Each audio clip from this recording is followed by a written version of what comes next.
Hello and welcome to Stories of a C?O podcast. So just very quickly, introductions. James Lambert, I'm a director at Oliver Sanderson, and I'm really pleased to be joined today by Kate Naylor.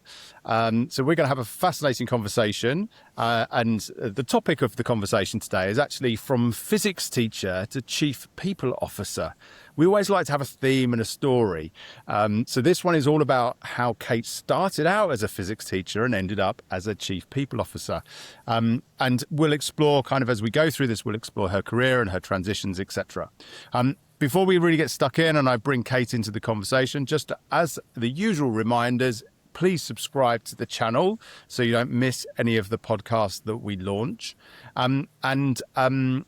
Stay tuned because we've got even more coming up over the course of the next few months. So we've got some more exciting podcasts that are coming out. We've got a couple of CEOs actually coming up. So that's going to be an interesting one. So Kate, welcome to the podcast. Thank you. Thanks, James. So look, just as a very quick introduction, we talked. I mentioned there that the podcast is your career started as a physics teacher, and you ended up as chief people officer. So, can we just maybe start just by maybe you give us a bit of an introduction of how did you make that shift? Because it's a unique one that we've not come across before. It is actually very logical, but yes, and it did take place over about 40 years, so it wasn't instant. Right. So way back I always wanted to teach.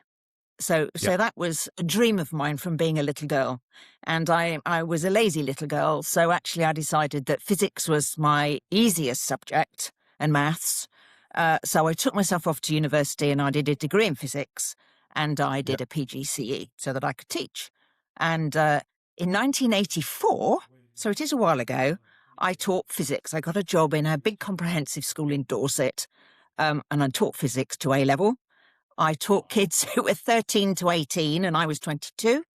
So quite often I was mistaken for a pupil. I totally loved it for 18 months. And then I started thinking, is this the career I want?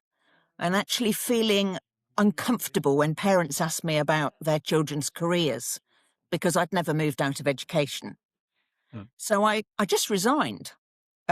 And I did tell my husband I was going to do that. And you have to give a term's notice in teaching. So I thought, well, I've got a term to get a job. And my head of department, who'd, after trying to persuade me not to leave, said, well, you better get some interviews under your belt then. And the only thing was I got the first job I applied for. So, which made me think. And that was as a training officer in a chemical company that was local. They made lab chemicals called BDH, doesn't exist anymore. And the job was doing some training, liaising with the colleges, because we had a lot of people at FE. And I loved it. So I went to do that as soon as I finished, literally the Monday after I finished teaching, after my kids had done their A-levels. Thing is, I had to ask them to wait for me for quite a long time because my kids needed to do their A-levels and I wasn't about to abandon them. Anyway, I taught things like presentation skills, supervisory skills. I even did pre-retirement training, again, when I was 24 by then. And I set up an A-level trainee scheme, which I absolutely loved doing. I mean, the trainees were only 6 years younger than me. Again, I had a brilliant head of department and he got me secondments in personnel, as it was in those days. And I did a secondment in marketing, which used my physics, which I quite enjoyed. Yeah. And then I got a phone call one day and I was approached by British Gas. And they said that actually would I like a role in management development with them, initially doing graduate recruitment and development.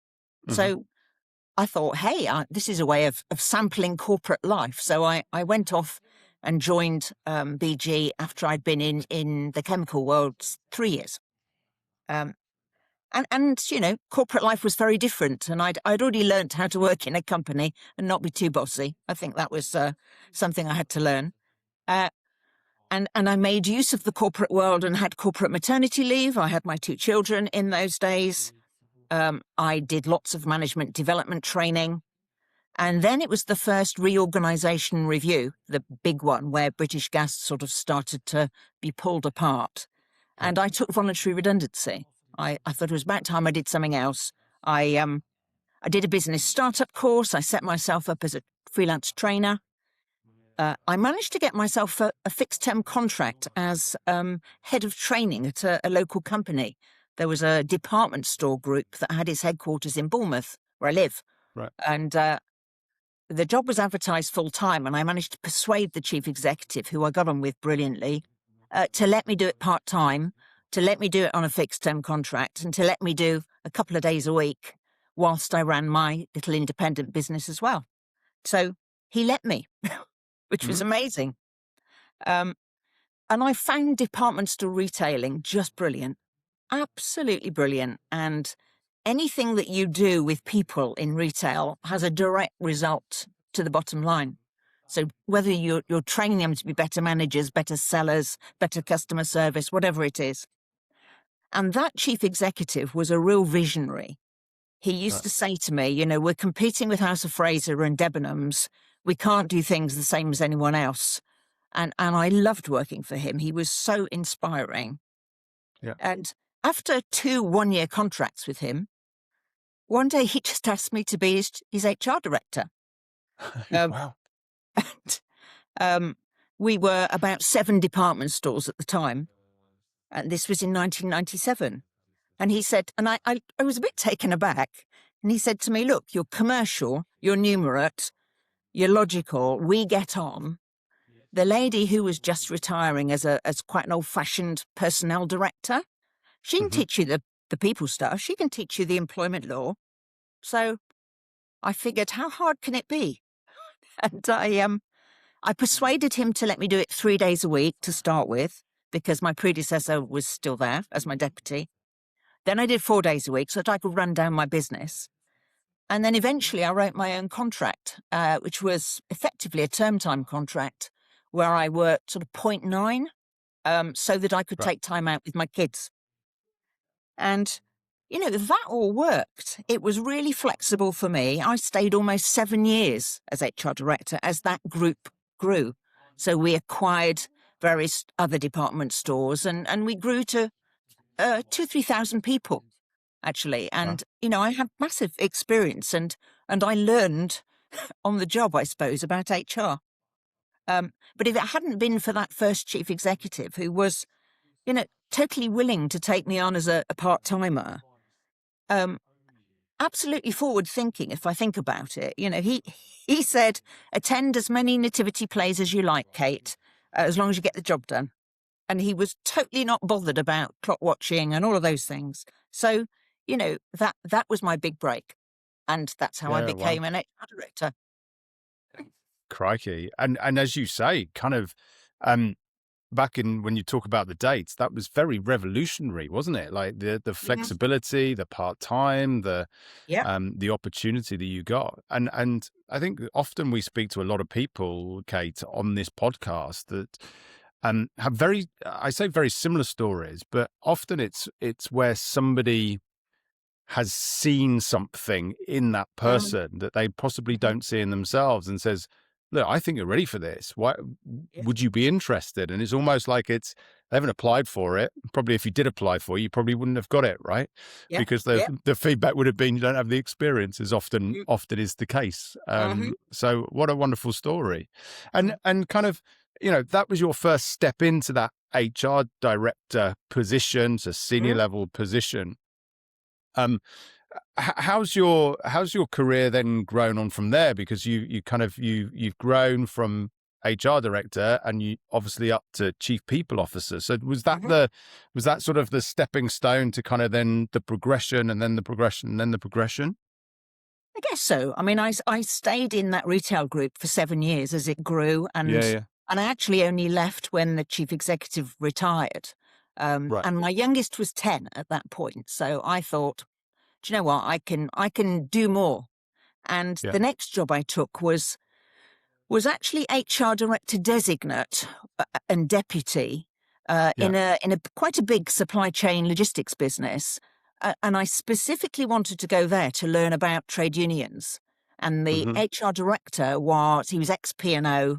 He had brilliant experience and I could learn from him. So it's pretty much why I went there. That gave me great experience. He never actually retired, so I moved on again. And I moved on to HR director roles in a number of organizations, always places where there was change happening, a lot happening and some big challenge. So I did air traffic control, regulated business. I went into manufacturing, food manufacturing as it happened. I spent a little while doing interim roles, and I had a fabulous role at Hitachi Rail for 18 months. Loved that. And a shorter role at Anglian Home Improvements, which was certainly very different. And after a period of being an interim and moving around a fair bit, the role came up at SGN, gas distribution, which was almost sort of 23 years since I'd been in gas the first time.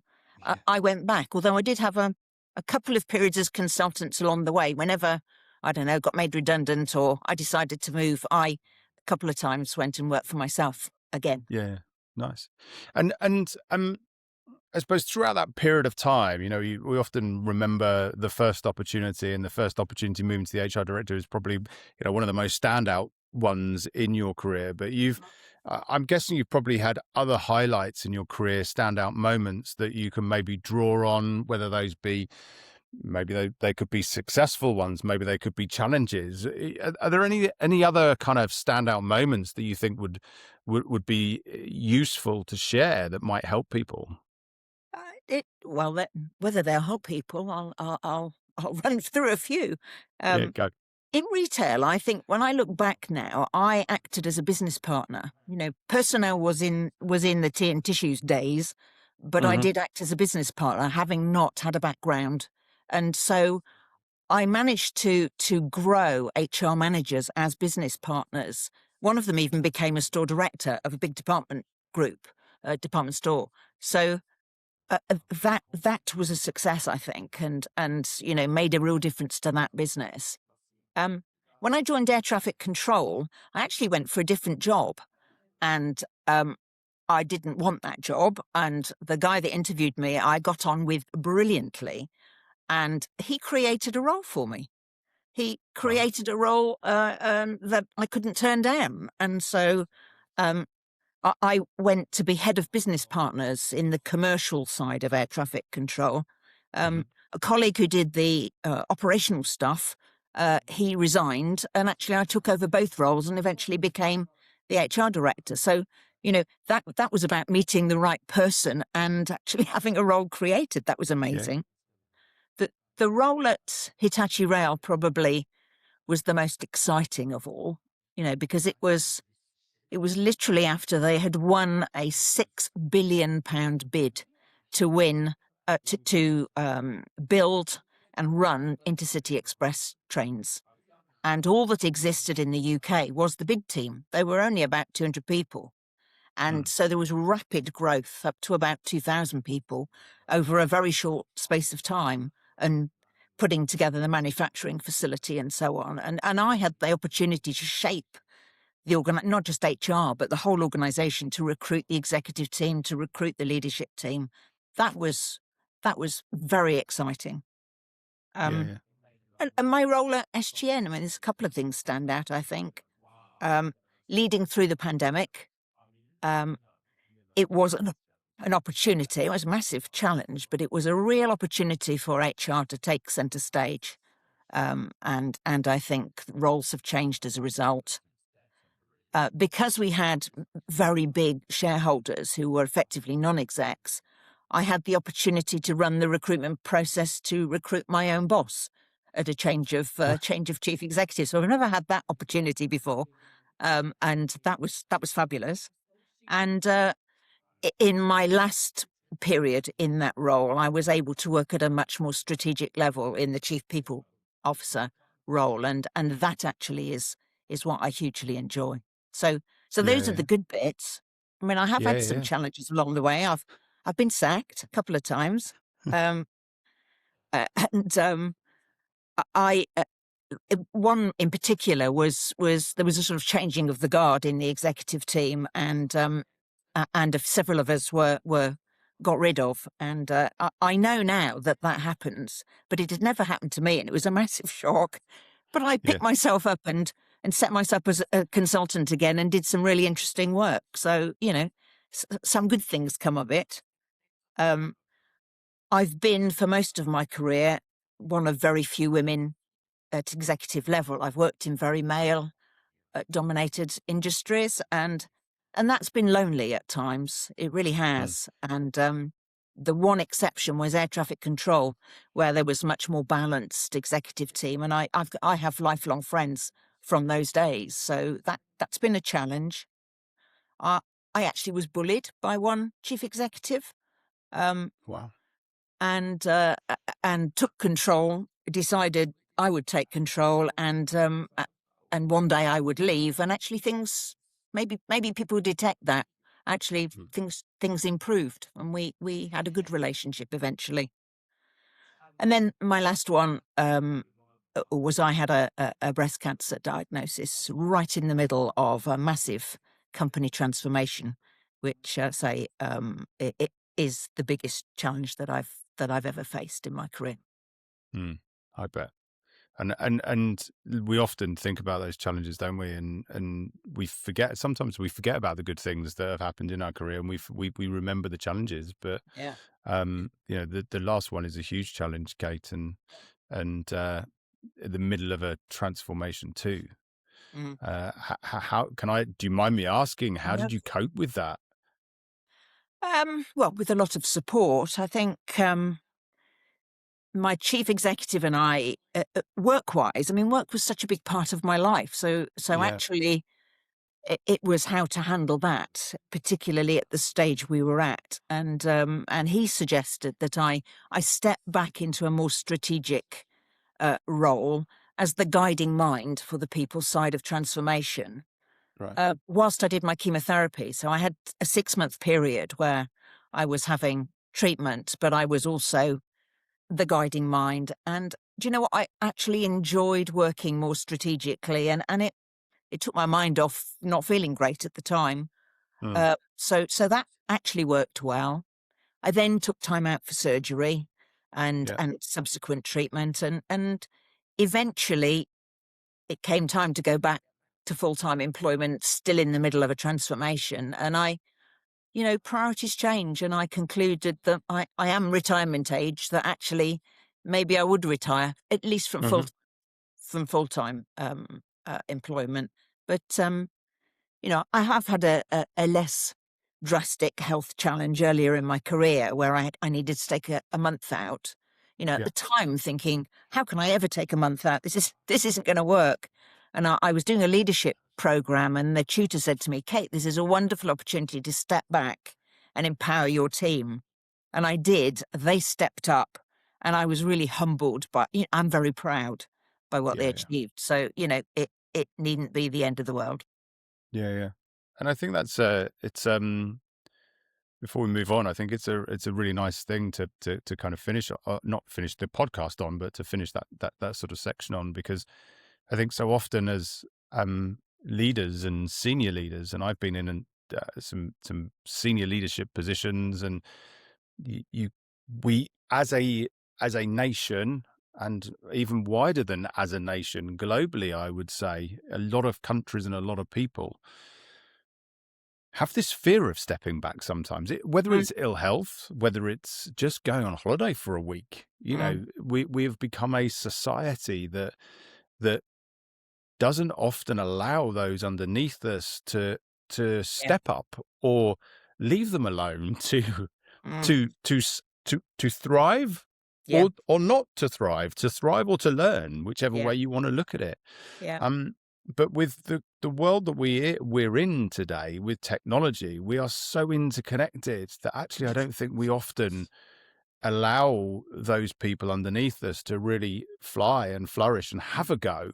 Yeah. Um, Maybe because they feel like they have to also check in, because even though I'm on Mm, holiday and I've said I've had my phone on me so you can phone me at any time, even when they wouldn't, if you didn't have your phone, they would make that decision. mm, I think Um, perhaps. getting some experience in smaller companies where there tend to be more blurred lines around your job description. Certainly that period that I did in the chemical industry, I got loads of experience in 3 years that I then used in a larger organization. Probably wouldn't have been allowed to do those things in a larger organization. So you're right, Yeah. with empowerment, you can fly. Yeah. Yeah.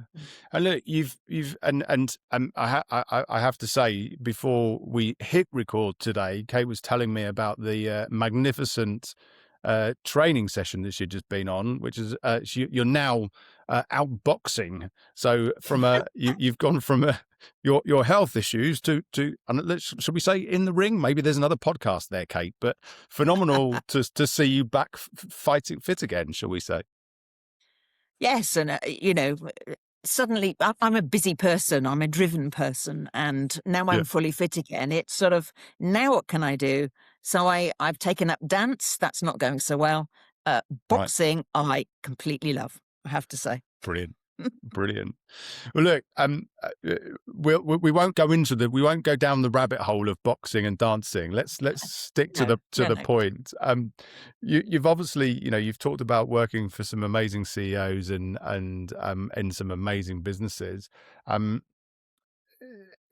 Leadership in today's world, again, if we reflect, probably in your early days in training, and you were talking about management training in retail stores, compared to leadership today, and the thought of being a big leader today with everything that's going on, it's a challenging role.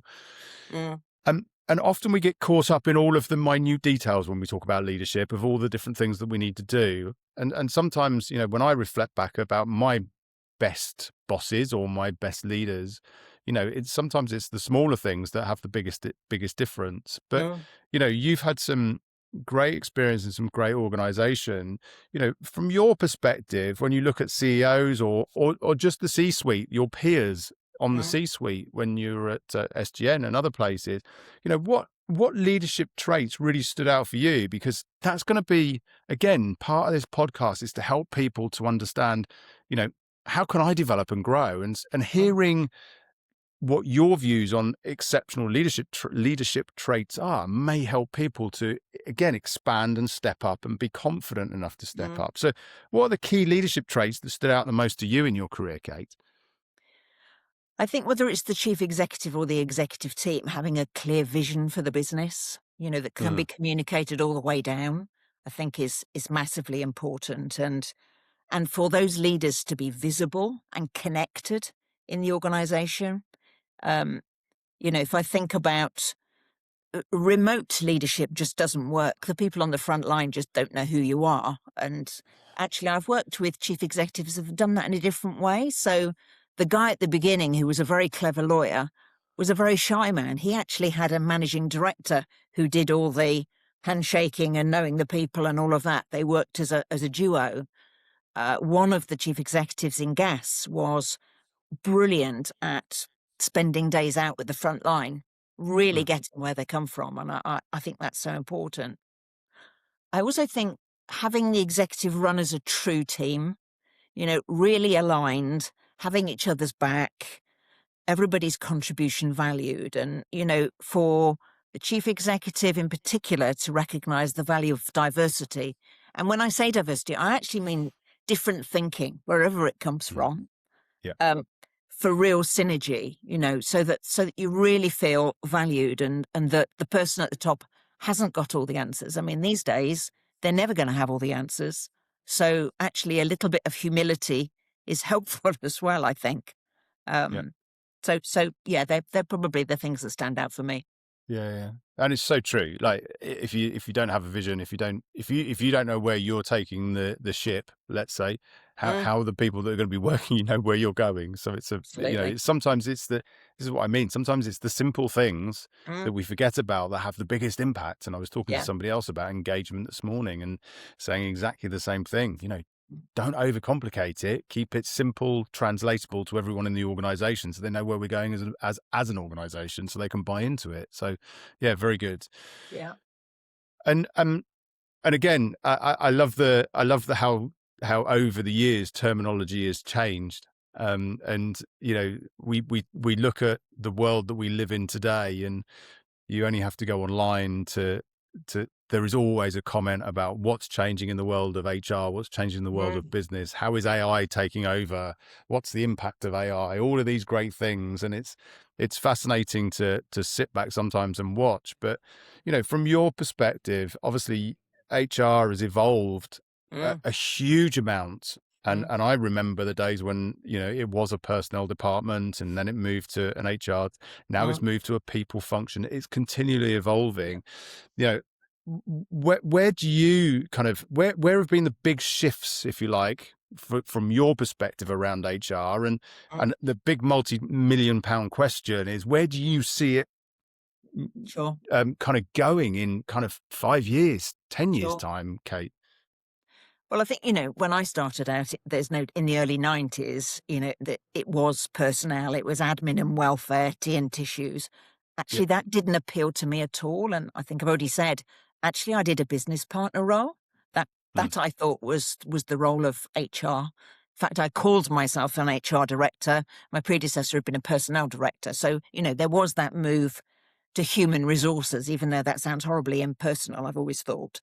And the era of business partner has evolved over a long time, and it's taken time to bed in, and now some of those roles are massive roles. But there are still managers who would like HR to do as they're told and do the admin still, and different sectors are at different stages, I think, with all of that. But I do think, the pandemic was an opportunity for HR. There's no doubt about it. Yeah. We were incredibly busy because it was, people-centric and put us centre stage. And I think that was an opportunity. And in many cases, that's led to a place at the top table, or rather more influence in the organisation than perhaps there was before. And there's that opportunity to become far more strategic. And I think that's what's happened over the years. It is a shame, though, to see that HR is not always at the top table, even these days. And I think some of that is still carrying the past burden of too much admin, lots and lots of detail, really, even payroll, that actually prevents that strategic outlook. But, it's going in the right direction. And looking ahead, the immediate future, you've got the Employment Act. That is going to bring some massive challenges to a lot of organisations, not least because trade union powers will be rather different. And there are many people in HR who don't have that background of working with trade unions. So that's in the short term, if you like. But these are uncertain times, politically volatile, massive economic pressures, really unpredictable. And so I think HR is becoming at the moment about resilience and about flexibility, about what sort of hiring strategy, what sort of workforce planning are you doing?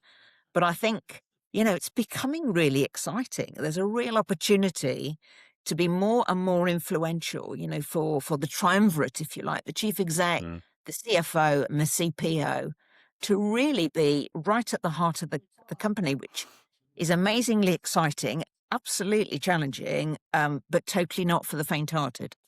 Yeah. And it's interesting you say about the CPO and the CFO being kind of equal parties. I think one of the things that always, I've worked in the people function for many years, and obviously I'm in executive search, so I talk to lots of senior people out there. But I think one of the big things that I always find frustrating is that that people or organizations often forget that if it wasn't for the people, they wouldn't have an organization. And yet the person that actually looks after the process that sits behind the people is the person that isn't actually on the top table. And it's Exactly. like, I kind of sit there and scratch my head and go, well, Yeah. no, how's that the case? You've got the CFO there who's looking at the numbers, but again, if there weren't people, you wouldn't have the numbers. So it's an interesting dynamic, and it is. You're right. You're absolutely right. We see it more and more where the chief people officer is at the table, and it used to be, large businesses. That's where it was. Yeah. It's pushing further and further and further down. So even now, smaller organizations of kind of 250, 300, 400, 500, they've got somebody at the top table, which again, 10 years ago, that never would have Yeah. happened. It would have just been an HR person sat in the cupboard at the end of the hallway. Yeah. Yeah. So it is, and it's great to see. It's great to see. And I think, for me, the big thing is, we talk a lot about how is technology changing the role of or the people's roles and jobs. If technology is going to take 10% of what the job description says, who is the person that's going to help define what that Yeah. new profile looks like? Who's going to be the person, the function that's going to define what that looks and feels like with the underpinning technology? And that's the people function. So again, Yeah. it's becoming elevated another step up. So it's Yeah. really exciting to see. Really exciting Mm. to see. Mm. Kate, you've talked about being driven, and you've talked about the dancing and the boxing. Anything more on the agenda for Kate? I know you've left the CPO role. Are you keeping your eye on helping businesses from a NED perspective, or supporting in any other way, shape, or form? Yeah, I mean, it hasn't been long that I've been fully recovered. So, Yeah, my mantra now is aiming for a really balanced and varied retirement, to see more of the family, to keep fit, all of those things I never had time for. Try new things, meet new people. But I would like to do some advisory and or NED work, and I'm currently exploring a role in education as a trustee. Um, nice. and that would be, quite a full circle really from where I started. But I think there's a lot to be done to be helping those smaller businesses. Mm, You get fractional roles these days in some organizations. And I still think there are smaller businesses yet that don't have that strategic people head. yeah, So I'm starting to think, do I form another company again? Do I start doing that stuff? I'd love to do mentoring and coaching. yeah, I think at heart a trainer and educator, and I love nothing more than spotting talent and developing talent. And even things like, you know, you almost become a risk assessor. I remember what wonderful piece of work I had for Fifes when I was doing consultancy was to assess employment risk in South America. Um, because they were taking on lots of companies. Actually, lots of companies would benefit from an assessment of employment risk mm, from someone stepping back. So I'm working on a few things that I might make part of my offer, if you like. But I'd nice. certainly like to use that experience to do something. Yeah, yeah, fascinating. I've Mm, never thought about that risk one either. That's a great one. mm, That's a mm, bit of a unique one. So mm. very good. It's very good. And look, I always like to finish podcasts with the big question, Kate. We have a lot of people that watch these podcasts, and it's been fascinating to hear your journey and some of the highs and the lows, and how you've overcome some of those things. But if there were, I suppose, let's go for two bits of advice that you would give somebody, lessons that you might have learned that if you were talking to your younger self, you'd gone, if somebody had told me this, that would have been super useful. What couple of things would you give to somebody that was maybe looking to progress in, and it doesn't have to be in HR or the people function. It could be across the business. It could be any role. I've been thinking about this, and there's more than two. Am I allowed? How many more than two? If it's 10, no. But if What it's three, now? yes. Six. Okay. Oh, So, number one, really know yourself. Be yeah. self aware. What are your limits? What are you prepared to do and what you're not prepared to do? Where's your red line? I do think that's important because work can take Mm, over your life, frankly. yeah. I think grasping opportunities, even when they are scary, when someone says to you, be my HR director, and you think, I don't know anything about that, take those risks. Yeah. Keep a perpetual CV, keep reminding yourself of the things that you've achieved so that you can talk about them, because it's easy when you're in the mire not to think about the things you have achieved. Sponsors and mentors, number four. So, they are so valuable. That guy in my early days who sponsored me effectively, Yeah. and ideally at the heart of the business. If you work in the support functions, find yourself sponsors in the operation at the front line, because then you get to know, what's happening. And Yeah. another one on that theme, I think, is knowing where the influence is in the business, and building relationships all across the place. So, whether that's a great trade union rep or a great frontline person, to be able to pick the phone up and say, what's really happening? I did that a fair bit at SGN, and it was wonderful. You'd be told one thing and actually the reality might be something different. So that was helpful. And then the last one, so there's not an endless list, is look after yourself and the team. So, I banged on a bit about well-being. I know people talk about well-being, but if you can't keep yourself well, you cannot perform. And I do think that perhaps of all the functions, HR takes on a lot of difficult stuff. They take on a lot of problems that other people have. And if you are not to buckle, you have to keep yourself well. But I'd extend that to all of people working in senior leadership roles, is don't underestimate your well-being and how important it is. Yeah. That's brilliant. I love those. I love those 6 things, Kate, and they all resonate with me 100%. And you just never know what the opportunity is out there. And people often say, well, how do I, so if you take I can't remember which number it was, but when you say about finding a mentor or a sponsor or somebody in the business, we often get asked, well, how do you go and find those people? And I often say to people, just go and talk to them. And they go, what? Just go and talk to them. Yeah, just go and, if you genuinely respect somebody in another part of the business that you think you could gain knowledge and insight from, just go and have a conversation with them and say, wonderful to be asked. It is actually wonderful to be asked, be someone's sponsor or mentor. Yeah. Can I just grab a tea, a coffee, a water, whatever is your chosen drink of choice, and sit with them for half an hour and go into those prepared? I always say, don't just go and have a coffee with them, but just go in and say, look, what do you want to get out of it? And you'll be amazed. So many people often become fearful of asking. And actually, when you do ask, as you rightly say, it's like, thanks for asking me. That makes me feel quite good. Of course, I'm willing to help you. So I love that one. And your last one, as somebody that has suffered with mental health challenges and well-being, absolutely. I spent many years of my corporate career wearing a mask where my entire team knew there was nothing wrong. And yet inside I was crying my little heart out, right, as I put it, because I wasn't doing the things that I needed to do. But we're very good at covering it all up. In actual fact, sometimes step back from it. And when you step back from it, you realize that you need to do something about it.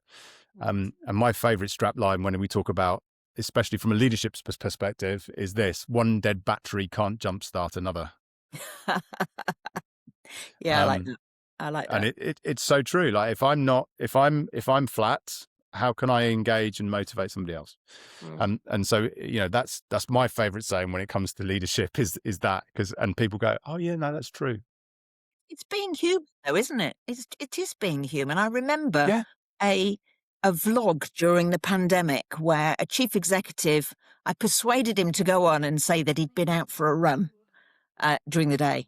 And I remember hearing lots of guys in the operation saying, oh, now it's okay, I can go for a run, So being human and showing that you have a life is actually massively important to the people further down the organisation. Yeah. No, it is. It's really, really important. So, so look, Kate, this has been an absolute pleasure. I've thoroughly enjoyed talking to you. I can't believe nearly 40 minutes has gone, but it has. Some really great nuggets of information in there to help other people that might be developing and growing. So I appreciate you've taken the time. It's great to hear that you're back to fitness and health again. And I'm excited to see where your journey goes with all your new ideas around fractional risk, etc. So thank you for joining us. It's been a pleasure. Absolutely. It's been a pleasure too. Thank you. Good. Just to remind everyone, please do subscribe to the channel. And if you are looking for a coach or a mentor, then maybe take our advice and reach out to Kate. I'm sure she'd be more than happy if you reached out via LinkedIn for a quick message to say, I've watched the podcast. I'd love to have a coffee with you. You never know where that could go. So thank you again, Kate. Been an absolute pleasure, and thank you all for listening. Thanks.